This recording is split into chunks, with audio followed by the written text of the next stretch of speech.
yeah, I mean, 100%, I would love a life without a telephone. You know, whether it's we with a friend, being on a date night, you know, watching a video with Harley. I don't want to have my fucking telephone, but even when I put it over there on charge, I'm always walking over to look at it. I've got to say, as much as I do always look at the phone, always deal with the emails and stuff, you know, pretty much immediately, I actually don't want to.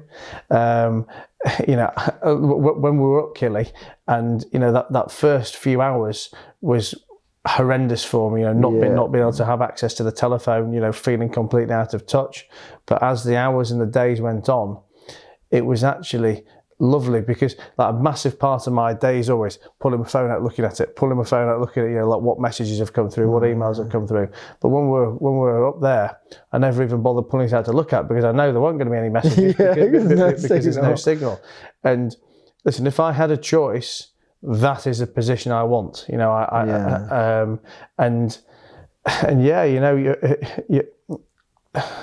I think I remember saying when we were climbing there that the fact that I was so on edge about my phone, or lack of it all the time, you know, really made me realise that I didn't have enough people in the right positions in the businesses to be able to take that stress off me, and that it was a problem I was identifying at the time and going to try and fix.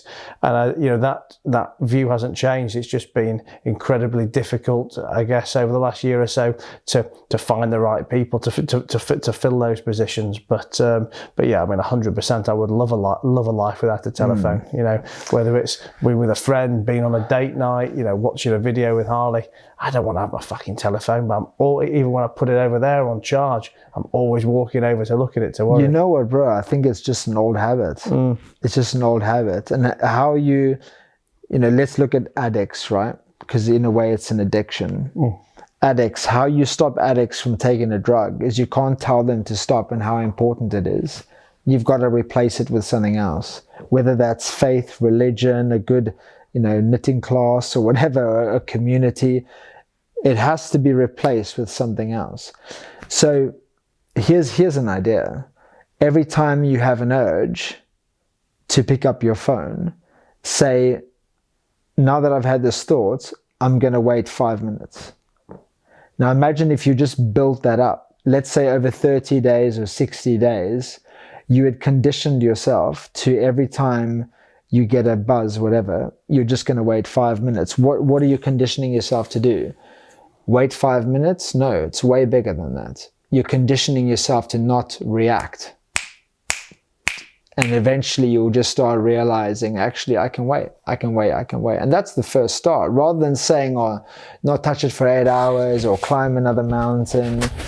It's just changing the association from when there's a buzz, I must react, to I react when I feel like reacting. And you can still check your phone every 15 minutes, every 30 minutes, but that's probably less than you check it, right? Yeah. And you're doing it proactively rather than reactively. And that's a very different feeling, because you're saying, I'm checking my phone because I want to check my phone, versus I feel like I need to check my phone. And all words carry frequency. All thoughts carry frequency. If you say, I need to check my phone, I have checked my phone, I should check my phone, feel the frequency of those words. But if you're like, no, I'll check it when I want to check it, it's very different.